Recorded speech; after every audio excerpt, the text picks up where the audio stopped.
Yes, Aleks? Let me tell you about Man. I've swapped complete failures at Kickstarter.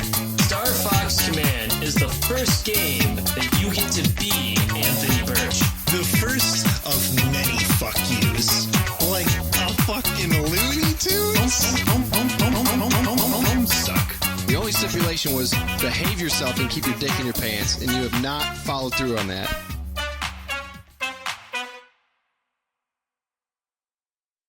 Hey everybody, welcome to another episode of Noyz Boyz.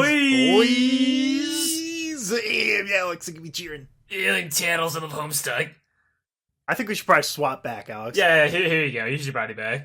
Yeah, and in the last questions of the month, we metaphorically put our hands on the Mohican friendship bowl and swap bodies. Now we're taking this back because the joke's been going on for this episode's been going for about 20 seconds. 20 seconds too long.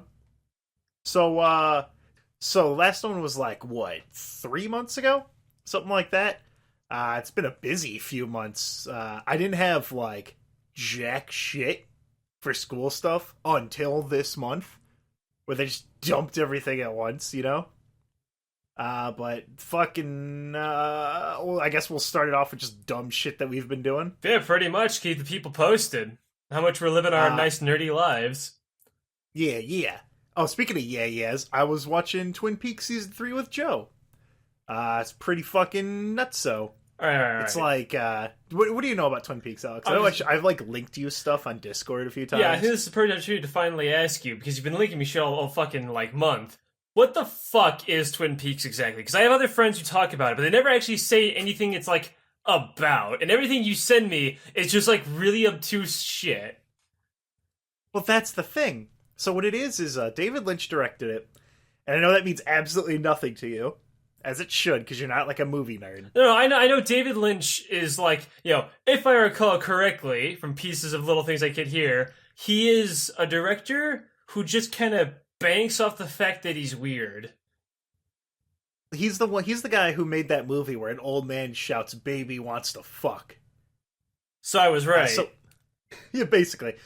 Twin Peaks, it was in 1990 something, or it was 93. I don't know, whatever 25 years ago was. Twin Peaks is a detective. It's kind of like a detective thriller, where high school sweetheart and prom queen Laura Palmer gets fucking murdered. They find her body wrapped in plastic in the river. Who done it? They think it might be part of a serial killer, so they send out FBI agent Dale Cooper.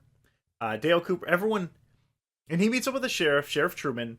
Sheriff Truman is the most normal character there. He's the one that doesn't have any kind of gimmicks to him. He's just a dude.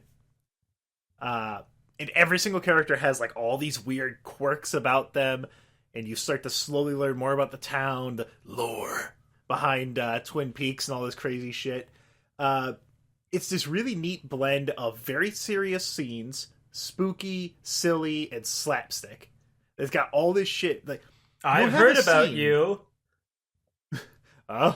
Give it a thumbs up. I've heard about you. The milk will get warm. It's the oddest shit. I kind of want to compare it to Homestuck because of how it handles its material so seriously, and understanding that this is some dumb shit at the same time. I did a Best Boys on the first 2 seasons, and then we're almost certainly going to do one for the third, because that's the final season. It ended 25 years ago, and then Showtime was like, "Hey, David Lynch, we're a non-existent movie TV movie company. Can you make us relevant again?" He's like, "No, fuck off." And they're like, "Okay, fine. Here's 6 more episodes in an unlimited budget." He's like, "All right, fine." But yeah, Twin Peaks is cool.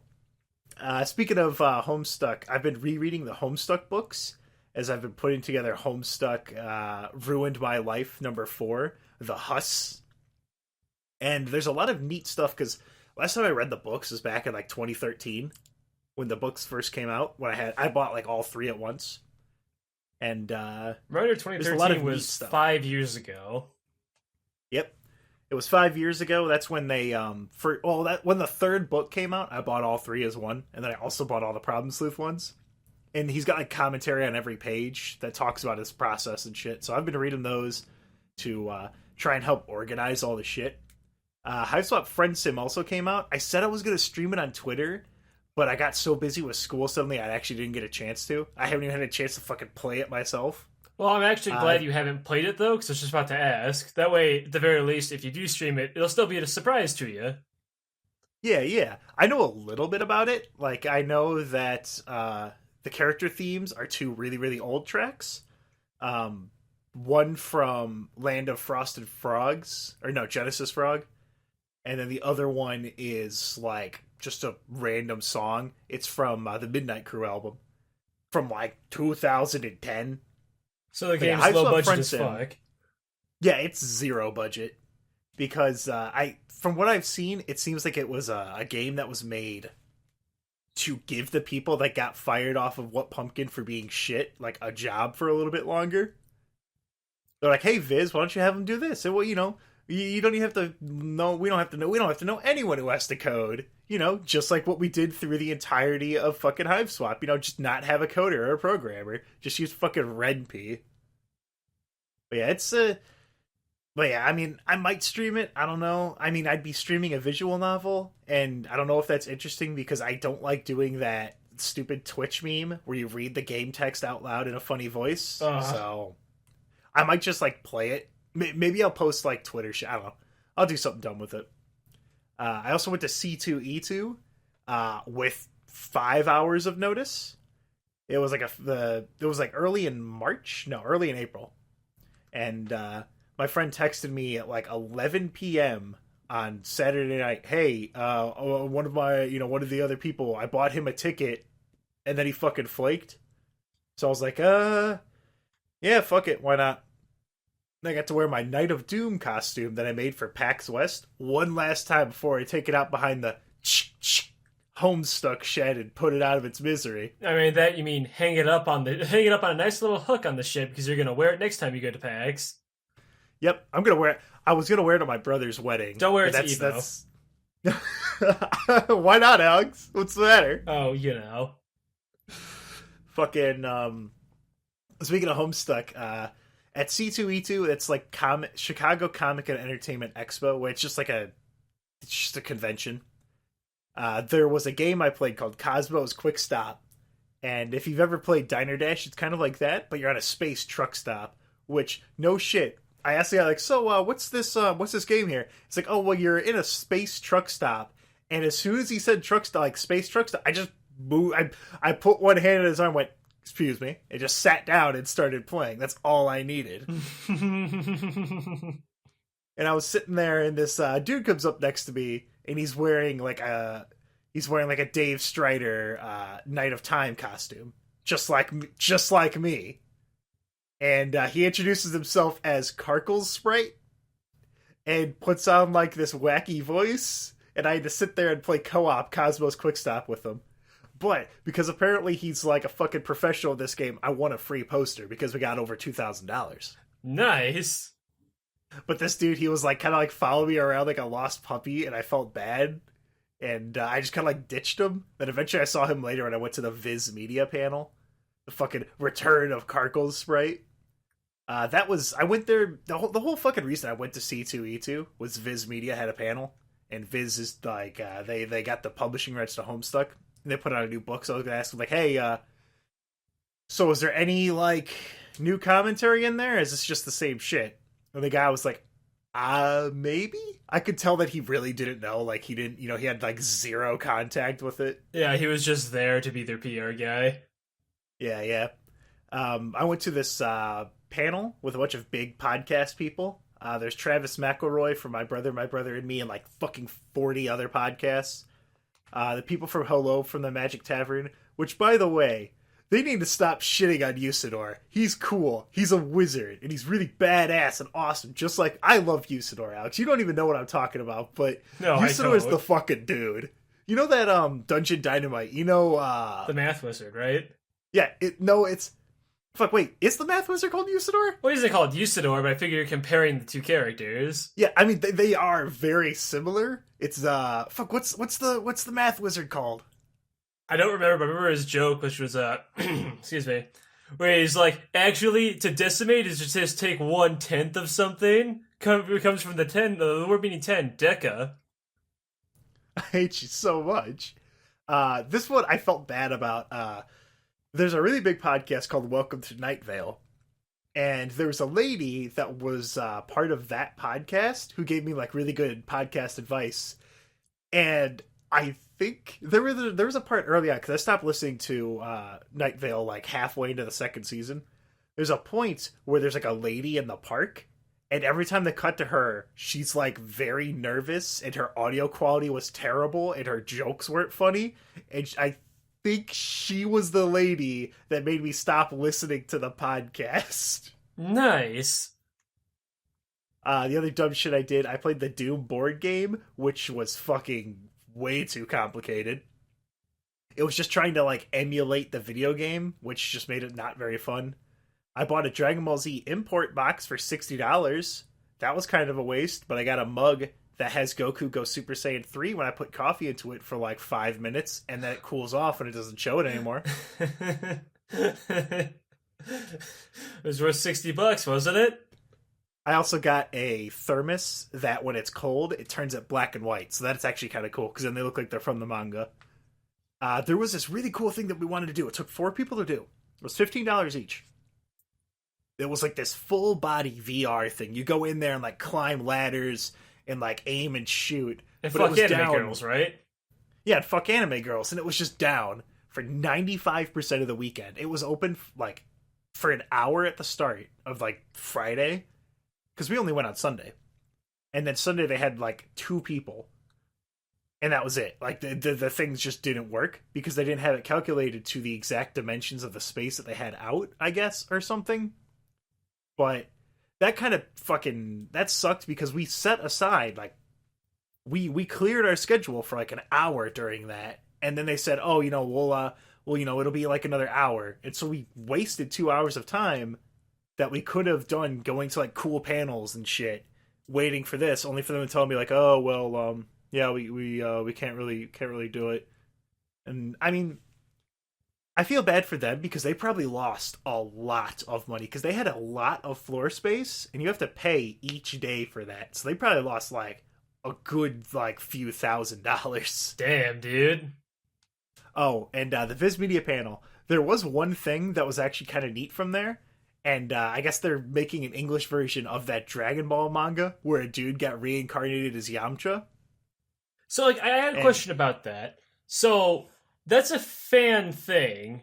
Does it have, like, an official, like, connection at all, or what? Like, what's up with that? I mean, I guess it has to, because it's being officially published by Viz Media, unless it's, like, a parody, but it just says, you know, Dragon Ball, that time I got reincarnated as Yamcha.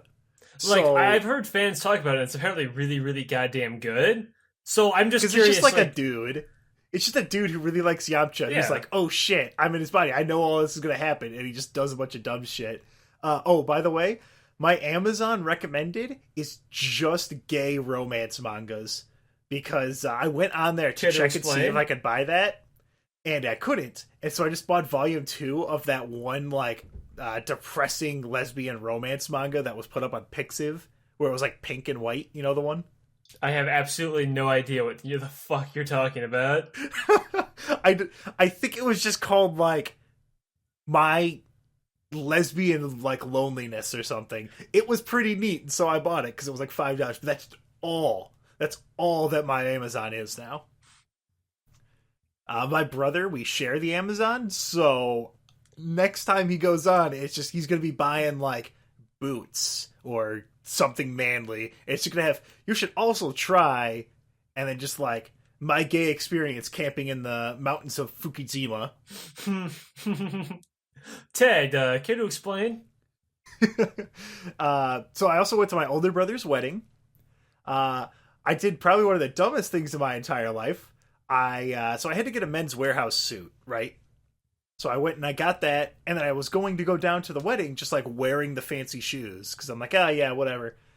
And I would have gone unless my mom stopped me because, so here's how that went out. So if I would have wore those shoes, I would have gone 3.5 hours and remember, these are dress shoes. These are not meant to be worn like by anyone. They just kill your feet.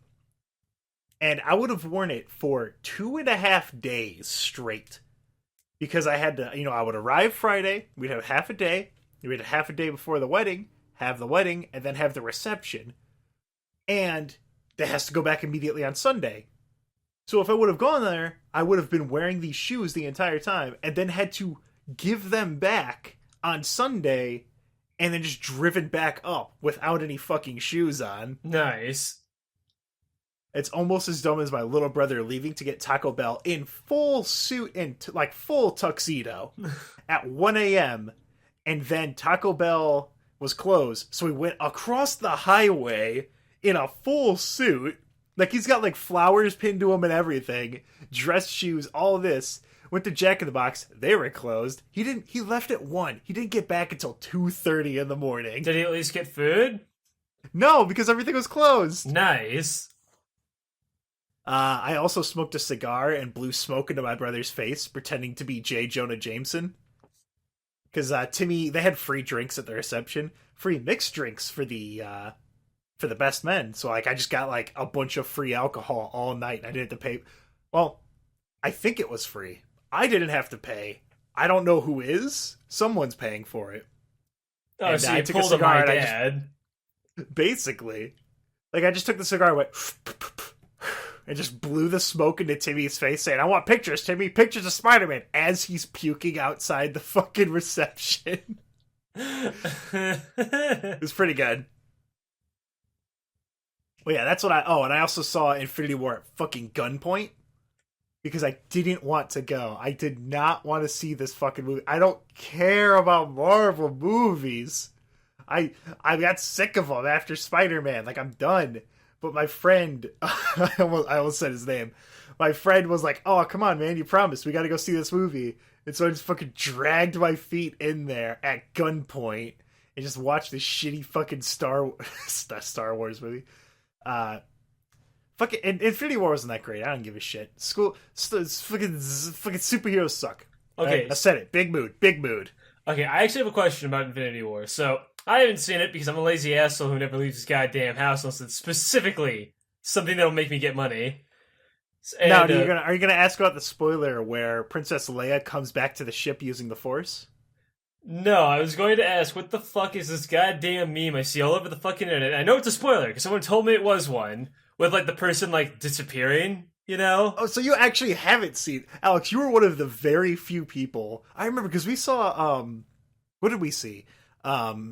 Avengers 2, Avenge Harder or whatever, and you didn't know that Spider-Man was in it. Because I do this amazing thing called sit in my chair, play World of Warcraft all day, go to sleep, get up, go to work, come home, play more World of Warcraft. I am literally... I'm not living under a rock, Tad. I'm the rock. Like a rock. But yeah, it was, the meme is like, I don't know. For anyone who actually wants to see Infinity War, I won't spoil it because it's literally been less than a week. I'll PM you the fix, essentially. Oh, okay, thanks, smiley face.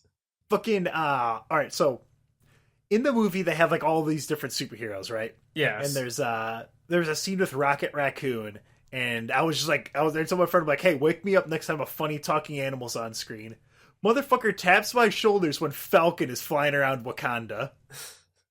Falcon is the black guy, Alex. I know, he's in the fucking Ant-Man movie. Okay, so I actually have another question. This one isn't spoiler related. So there's like 20 fucking superheroes in this movie, right? Do they even attempt to give them equal screen time? Yes, actually. It's kind of weird.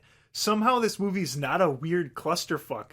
Your characters kind of splinter off into like 6 different groups, and then they all, like, their stories contribute to like the main plot. Okay, all right. Because the movie is pretty much like there's a full like character arc and all this stuff for Thanos, so it's pretty much the Thanos movie because that's part 1 of 2. I think the next one comes out next year.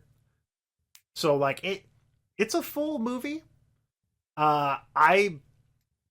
I mean, I'm sure Marvel movies are, in 2050, I'm going to be reading in an e newspaper on my e tablet, on my e-eye implant. And my e-kinoplex. Yeah, in the key Noplex, I'll be reading about the 2010s, where the rapid expansion of the superhero genre, similar to how, like, in the old days, Westerns were super big in Hollywood for a really, really long while. Yep. Like, superhero movies, it's gonna go one of two ways. It's either gonna, like, start toning down, because the Avengers, ever since Iron Man, like, 2 is when they started doing it, I think. They started doing that cinematic universe shit.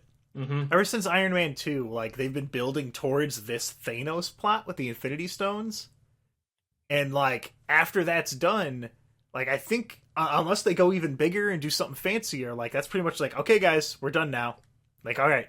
There's the big... It's kind of like how, in video games, a lot of the times, a sequel...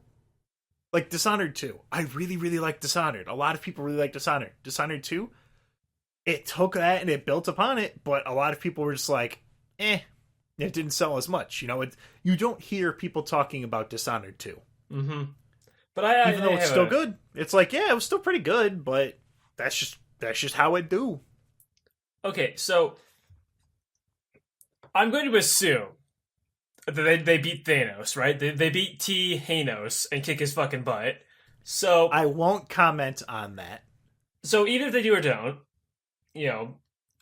what you're asking, what the hell are they going to do after they do beat him or whatever the fuck? Like, what's the big threat after that? Because I don't know that many threats in the Marvel Universe. Like, we get Galactus, right? Is he still around in this universe, in the new cinematic one?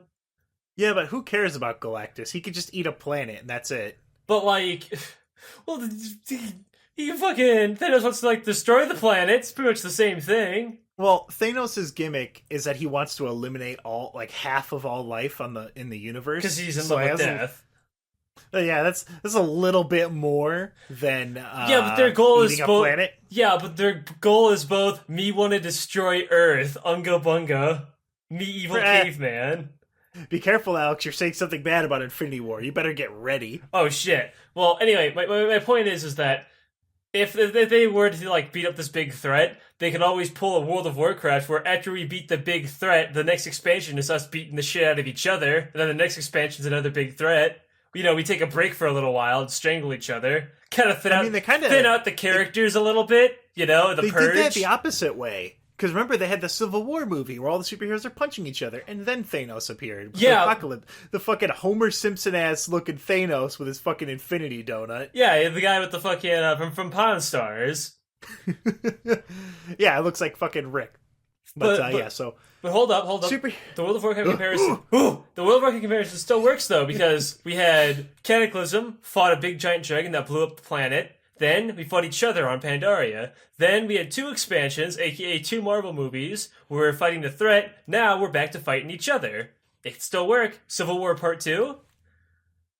I don't know, maybe. But yeah, so Marvel superhero movies, I mean, they've been so popular, maybe it'll stay as like a subgenre for a really, really, really long time. Or people are just going to get tired of it and be like,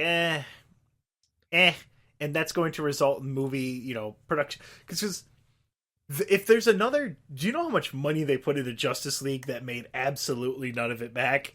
Was it like a $400 million movie? It was a lot. More than you and I times 100 will ever see in our entire lives. Like, it was a lot of money. And there's either, like... The thing is, I don't think... You can't keep a super high level of interest for, like, decades, Mm-hmm. Because it's been about 10 years.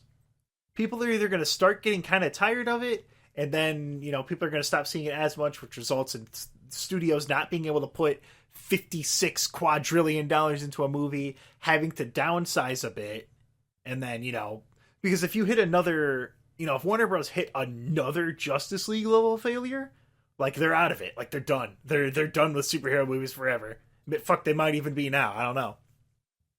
Fucking, I don't know. Superhero movies, like I said, it's one of those things that I'm going to be, like, reading about as a moment in history for cinema. Because it's had such a big impact. So, like I said, I mean, I've been burnt out on them. Unless they start doing new stuff, that makes them more interesting. Like I don't give a shit. I'm not gonna go see. I'll go see Infinity War Part 2, but I won't see like the rest. I don't even know. There's like a Captain Marvel movie that's gonna come out. I don't know who that is. I don't care. Okay, It's so another superhero. Who gives a shit? So when you say Captain Marvel, is it Marvel's Captain Marvel or is it motherfucking Shazam? No, if it's a guy. All right, now here. No, does Shazam actually say Shazam and like clap his hands or something? Okay, so here's the thing. Like Ted just mentioned, I know jack shit about comics. Like when I first saw Deadpool when we played Marvel Ultimate Alliance, I thought he was Spider-Man. I don't know shit, but I saw Injustice 1.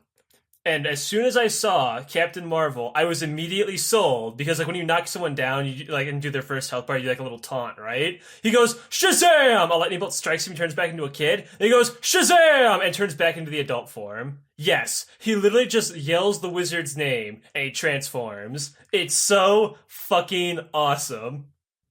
That's I don't know if it's a Shazam movie. Like, because he's supposed to get one. I know. Wait, no. Captain Marvel's going to be the Marvel version. Because here's the thing: what happened? He used to be called Captain Marvel, right? Because he was a Marvel.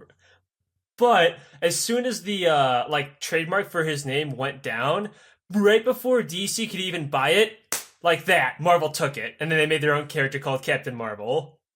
Ouch. Yeah, so even though his name is still technically Captain Marvel in the comics, to put it on the cover and shit, they had to make it Shazam. But yeah, so that's superhero movies. Alex, I've been kind of hogging the spotlight. So, is there anything you want to talk about?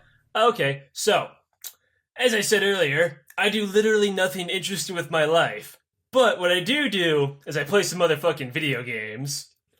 Now, what I wanted to talk about, because Tad mentioned this like offhand like 3 goddamn years ago, was some games out there that me and him enjoy that we feel are underrepresented, that are underappreciated. You know, some low-key games, right? Mm-hmm. So, there are 2 games in particular that I know are relatively low budget and not really all that good. They're not perfect by any means. They're pretty okay, but I really, really like them. I really, really, really like Zeno Clash, both the first one and the sequel. And I also really like this old-ass RPG, if you can really call it that, on the 360. And yeah, I say old ass because the thing is like 12 years old. It came out like 2006, 2007? Game called Rise of the Argonauts. Now, was that like, I remember you playing Rise of the Argonauts when I was over at your house before. Mm-hmm. Was I just playing like League of Legends or something at the time? Or I must have been playing TF2. Team Fortress 2. You were just sitting in there doing your hat trading. So I remember you trying to stop me like, oh dude, I'm gonna get a sick deal on this hat. Yeah, you know what? I actually think I know the exact. It was a Pocket Medic number 28. Yeah, because you were going off about like item numbers mattering or something for their fucking value. Yeah, dude. Okay, real shit. I'm gonna tell you that story again. Sure, go ahead. I'm proud of it. So for a while in Team Fortress 2, one of the big ways to get lucky and get money is to like pool all of your metal and shitty hats together. And then wait for an update, and just bam, bam, bam, bam, bam, go through and fucking craft hats. Because if you were lucky enough, like if they added a hat that was really cool, you know, they added the pyromancer hat, the skull one for the pyro. If you got lucky enough to craft it, to be the first one to get it from a craft and not opening it from a crate, not getting it from a drop, then it would have a number up to 100, and it would say, you know, pyromancer skull number 73. Pyromancer skull number blah blah blah blah blah, right? And so I did that and I got a Pocket Medic. And so I traded it for like earbuds at the time. And I traded those for like 48 different hats. And I had an addiction, Alex. I had to do hat science. All I did was just combine hats to try and get a better hat, and ended up with absolutely nothing. Because I didn't get a single good hat. I would get, like, the bald sniper and shit. Okay, another question to sidetrack from what I was talking about. Can those even be unusual? No. The hatless hats cannot be unusual unless Valve, like, specifically gives you one. Damn, because I would have loved, like, the Sunshine Texas Slim Dome Shine, or whatever it's called. I have one named Vin Diesel's Visage. Clever. Yeah. So what the fuck is Zeno Clash? Alright. So, It's like Xenoverse? exactly. No. Xenoclash or Xenoclash. I'm not entirely sure how to pronounce it because the characters in game say Xenos for the people that live there, but also say Xenozoic for like the country they live in. So it could be either way, I guess. But the whole game is this first person brawler, like a beat 'em up kind of game, you know, like Final Fight and shit, where you play as this guy named Gat. The game is you beat the shit out of people. You got your punches. You can left, right. You have a fucking like uppercut if you like look up while you punch. If the enemy's on the ground, you can like look down and kick him and shit. You know, it's got moves based on where you're looking because it's first person. One of the big things about the game, I'd say the fact that it's cool because how many first person like beat 'em ups are there? It's got a really, really, really weird and unique art style to it. It's kind of like priding itself on just being weird and different, and it worked because I fucking love that shit. But anyway, It's got like this weird kind of primal art style, right? Where Yeah. There's like a bunch of like animal skins and hair. yeah, everyone kind of looks like these weird barbarians if they lived in like a world that just really didn't make sense, you know? All their art is weird. The way they craft houses is just weird. There's just like weird objects everywhere. It's just weird. I have no really way to describe it other than it's really weird. If you would go like look at screenshots, you'd get it. Xenoclash 2 in particular is like so screenshot bait it hurts. But I'll get into that in a second. So it's got this really cool like world and like story. So you play as this guy named Gat, who's just like a human dude. And the game, it tells its story in kind of two different ways. It tells stuff right like in the middle of the action, like right after you kill this character called Father Mother, and then you're running away from all of his children because they want to kick your goddamn ass. You just killed their mom/dad, and then while you're running away, you're also telling your friend Deidre about your past. So you're playing the story at two different points in time. That's pretty cool. So like. The whole shtick is, it's a pretty short game, and spoilers for it came out in 2009. The whole deal is, Father Mother is, well, the father and mother and leader of this, like, gang in the town they live in called Holstum. It's a really weird name. And, they all think that Father Mother has two genders and gave birth to all of these various weird creatures on his/her own. Father Mother's like this really tall, weird-looking bird dude, right? Really creepy looking. And Gat actually found out the secret. Father Mother is not their father/mother. He just ran around and stole a bunch of children out of people's houses and raised them as his own. Because he could not find any other like race like him. And he was lonely and he wanted a family. Okay. And I mean, he doesn't like abuse No. his kids, right? He He's loves like- them. He loves them a lot. He takes very good care of them. He's just like nuts. He's just desperate is a good way to describe it. Like Desperate. Your turn. Desperate. desperate. The appointment of Fina should be finalized within the week. But like I've already discussed the matter with the senator. But like you've got this whole thing going on. You're getting hunted down. You go all the way to the end of the world to try to just run away from your problems. You meet this guy called the Golem, this weird dude with like robot stuff attached to him. He tells you that he can fix all of this if you bring him back to the town. So he goes back there. He reveals the fucking secret, and he says that everything's happened. Things can change in Holstum, and so the sequel happens, and things start changing. And a little time passes. So the game is like only a few hours long in the first one, but the second one is kind of more expanded, where instead of being just like a way more linear style adventure, you can kind of roam around a little bit with how you play in Zeno Clash 2. And they have slight RPG elements because you can find these totems to like rank up your abilities and shit. So in 2, Father Mother got put in the jail because spoilers, Father Mother lived and he's the final boss of the first fucking game. You need to go kick his ass again, but he lived and he was put in the jail, and the Golem kind of took over the town. He established the jail. That's what they call it. They call it the jail, not just jail. He enlisted enforcers who walk around and try to act like cops, and everyone hates it. They don't like all this new civilized bullshit. They liked being able just to kind of like beat up whoever they felt like, right? So you meet up with Remat, who is one of your sisters from because Gat was raised by Father Mother. He was one of the children, but he found out and ran away and everything. she says, all right, now that this all this shit happened and the family like dispersed to go find their real families, I need you to help me get father and mother out of jail. He's like, why the hell would I do that? And he's like, because I know as much as you don't like what he did, you still love him. And he gets like, shit, she's right. Because he does love father and mother. Because even like when he's fighting him, he tells him he doesn't want to reveal the secret. He just wants him to stop getting more kids. He just wants him to stop doing what he's doing. But the whole story of this one is, rather than deal with father and mother, it's to deal more with the golem himself and a new golem that shows up. So, like, it turns out the guy that we have is called the North Golem. And there are 4 in total. There's one north, east, south, and west.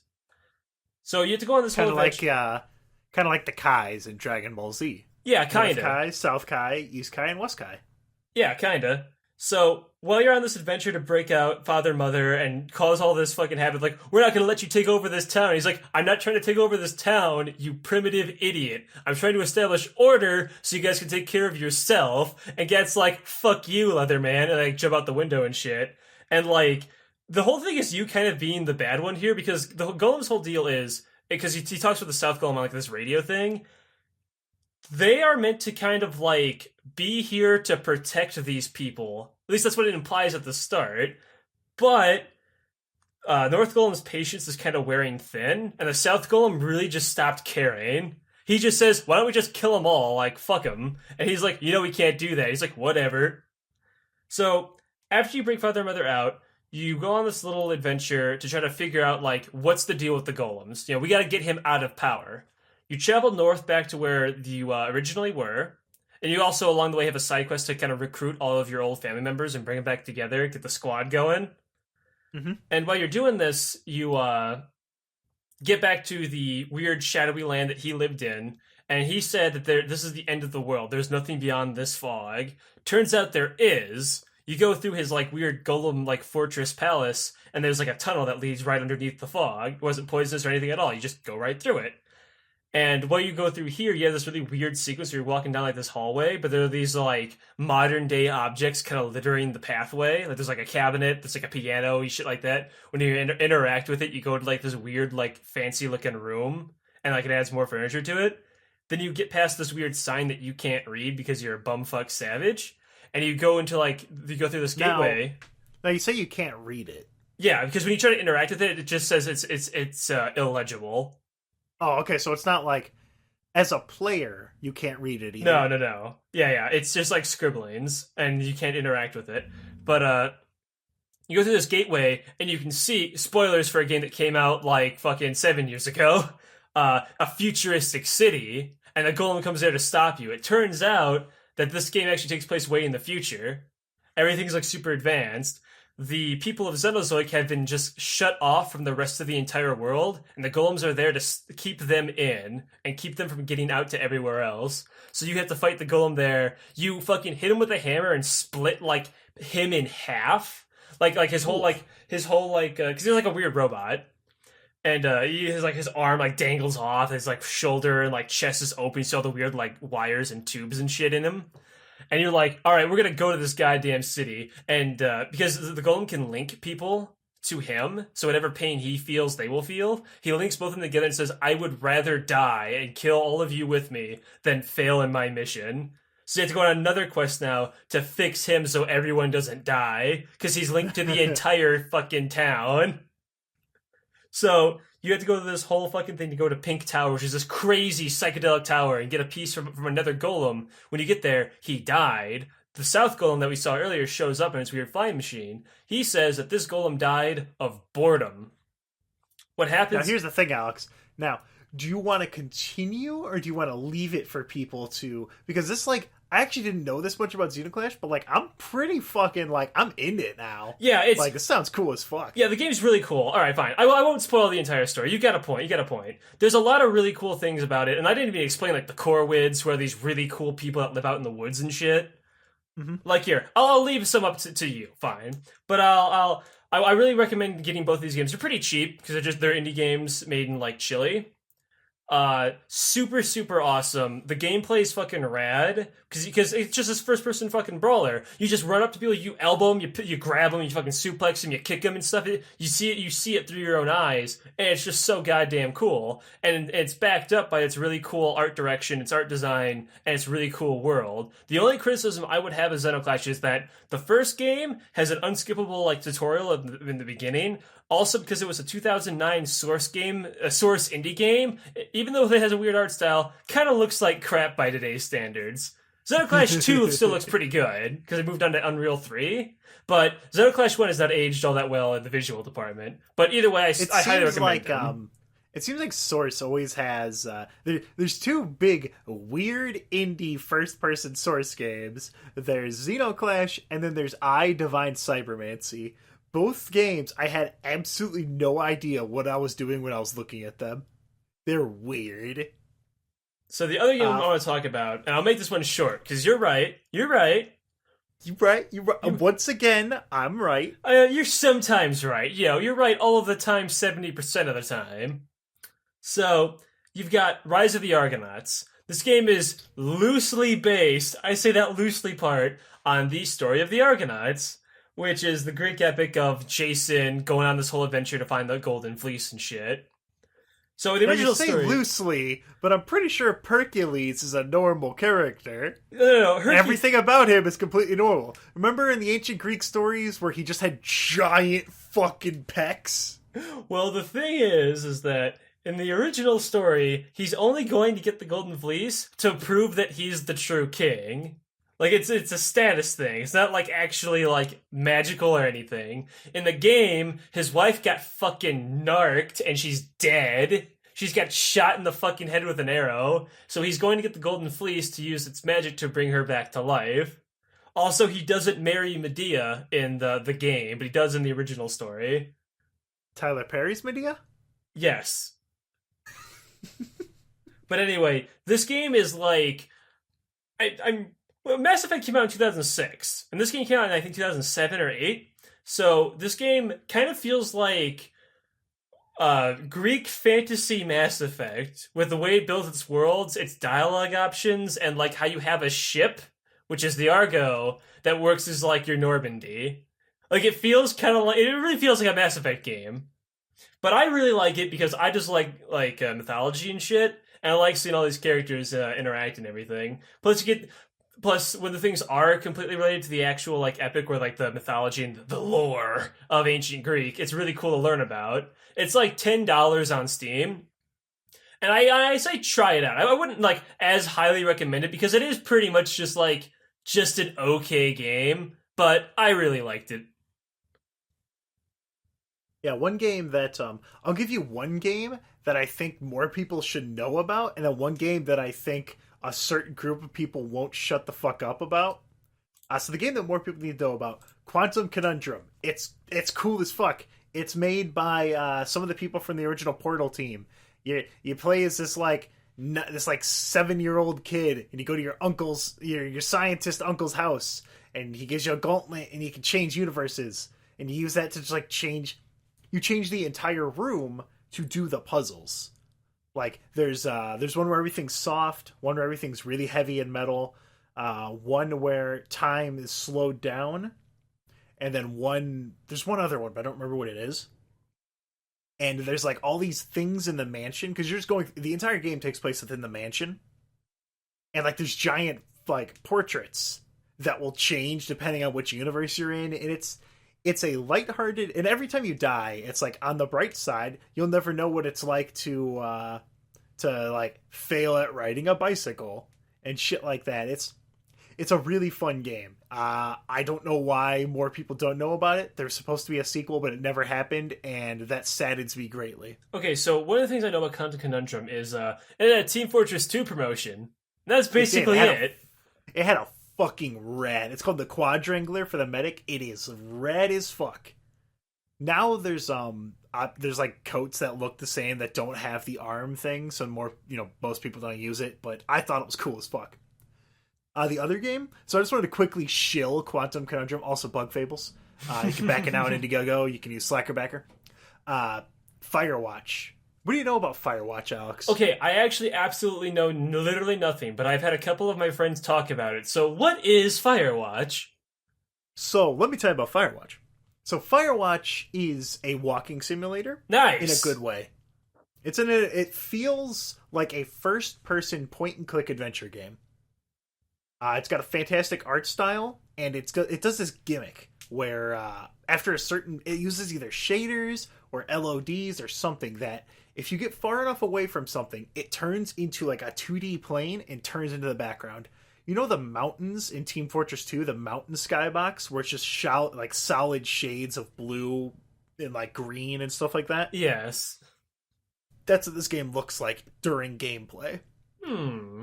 It looks really good. Everything will like fade to monocolored backgrounds.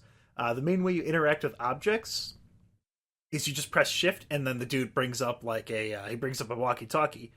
And if you're just looking at something, you can let go of it, and it'll, you select the button, and you'll talk to Delilah, your boss, be like, "Hey, I found a raccoon over here. It looks like he's got rabies." Shit like that.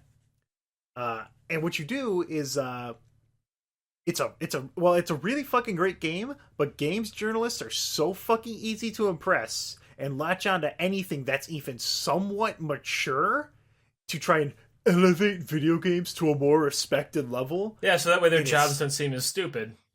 Yeah, that way so they can the fact that they flunked out of college and are now writing for a video game newspaper, they can try and think like, oh, this is perfectly legitimate. It's an art form, guys. Like, no, fuck off. So this game it's a mature game. There's a whole story going on. And I guess I won't spoil anything specifically, but I'll give like what happens over the course of the game. I had a lot of fun not knowing anything about this game at all. So you can skip ahead like, I don't know, however many minutes, probably most of the episode. Check back in the last 10 minutes. And so the point of the game is it opens up like kind of a really pretentious way where it's like a bunch of dialogue choices. It's like, you're at a bar and you see this girl. What do you do? And Glasser. It goes through that. Glasser. And you just it gives you like this quick synopsis of you and your wife's relationship, and you find out that she has like early onset Alzheimer's, and it's like really fucking stressful because it's already affecting her at like 30 years old. Because the main character's like a 30-year-old man, He's not like Kratos. He's not a small child. He's just a dude, He's not a small child, like Kratos. Yeah, like Kratos. Boy. Not now, boy. God of War. God, I really want to play it, but I've been too busy to. I'm going to play the fuck out of that this weekend once I finish all my shit. Same. But, yeah, so the player... So you go through this whole thing where it talks about his wife, and the player, because you're making these decisions, feels kind of like the dude, where you're like, his wife is like she's in Australia with her family, and he's just like, I'm gonna go to Colorado to a Firewatch position. That's a good excuse to be gone and unable to visit his wife for the entirety of the summer. Because I can't, I'm out here in the woods. I can't, I just, whatever. I'm out here. I can't. He's running away from it. Yeah. So you go through some motions. There's like some teenagers that are like getting drunk in the lake, and you like kind of scare them off. You do your whole thing, and then there's this mystery that slowly unfolds throughout the game, and it's really cool because you get to stay in contact with Delilah the whole time by just pressing shift and bringing it up. And there's like certain, like if you piss her off, she'll turn her radio off for a while, and you can't talk to her for a while. Mm-hmm, makes sense.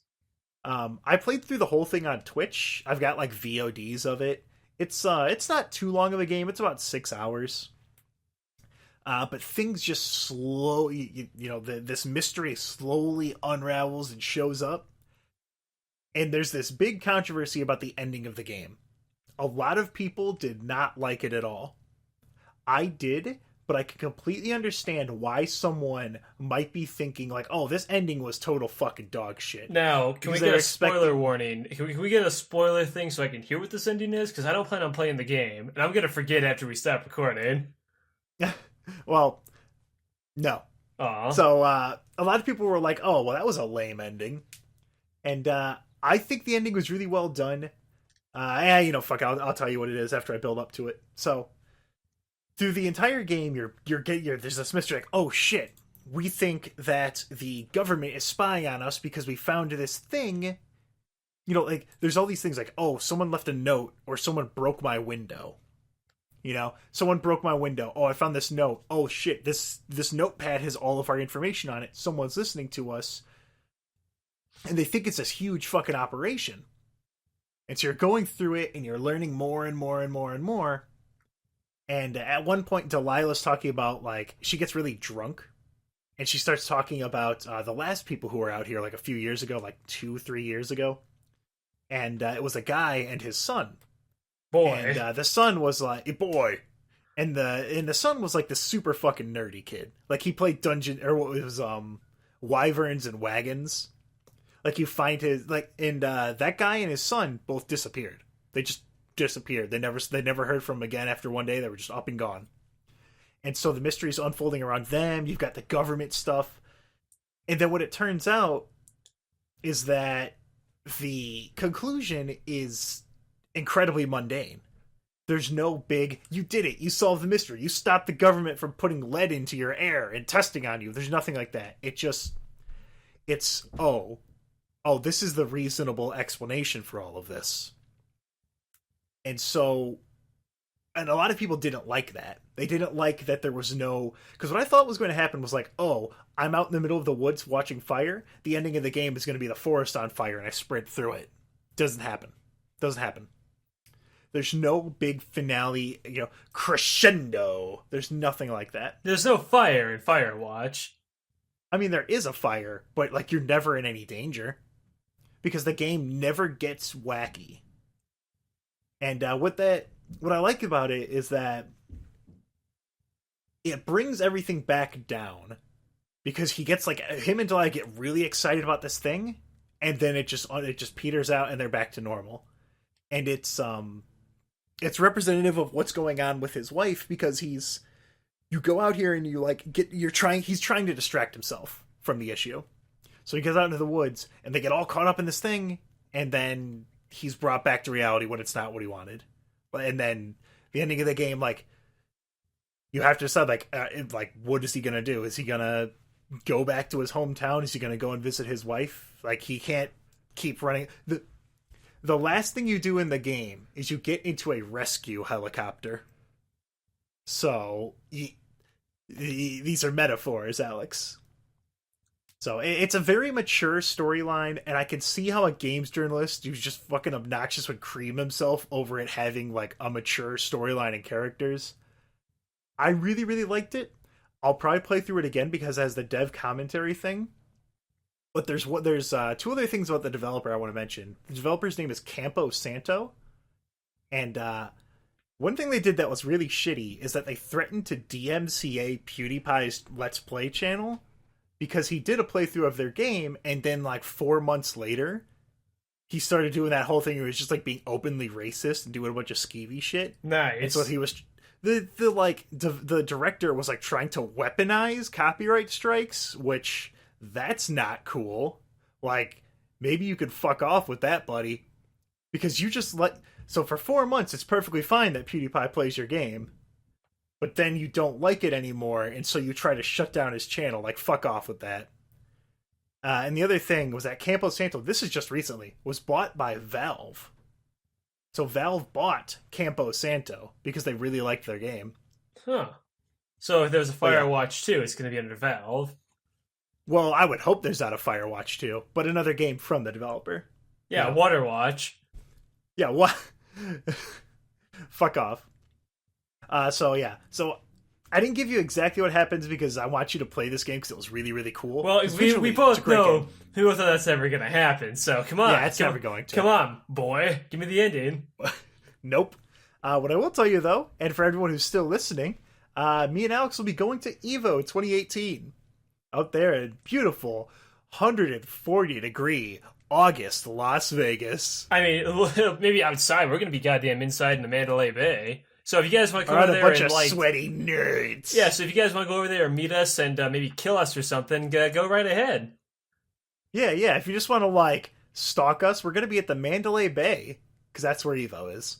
I'm gonna be entering Dragon Ball FighterZ to get abso-fucking-lutely destroyed. Did you enter any games, Alex? Yeah, last year I entered Guilty Gear. You know, I did my whole story from the EVO episode, and this year I'm gonna enter Guilty Gear again, and maybe I'll enter Street Fighter 2. Street Fighter 5 also. And then, because there's the title of Street Fighter 2. Yeah, I'm gonna enter probably Guilty Gear and then maybe Street Fighter. So I'll see. Yeah. One thing that I really... I'll have to look for a side tournament because I'm sure it's going to be there, is the new Killer Instinct, because I did not give a shit about that until you showed me it. It's fucking godlike, dude. It's got so much personality to it. It's like, if you don't give a shit about fighting games, there's a fighting game that exists that appeals directly to you. You just haven't found it yet. Mm-hmm. Killer Instinct is like, I didn't give a shit.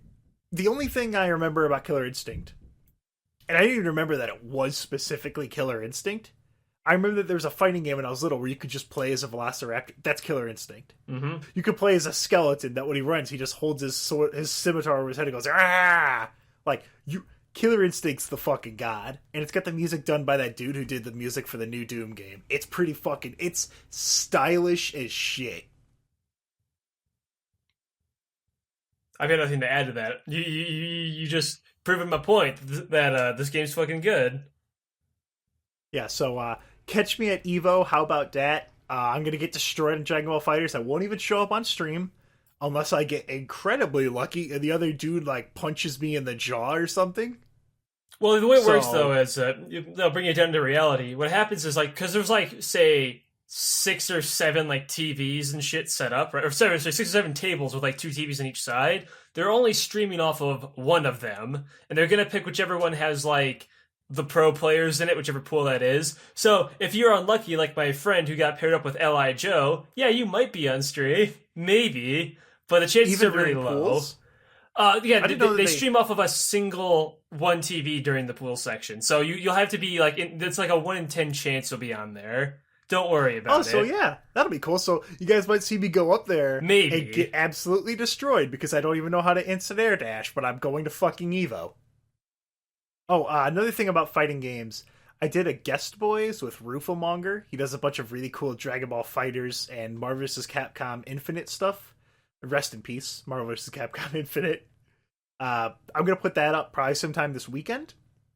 But yeah, that about does it for Noyz Boyz. It was because we've had this one kind of brewing for a while. It's went through like 6 different iterations. I've got a page of notes I didn't even touch that are just kind of sitting there.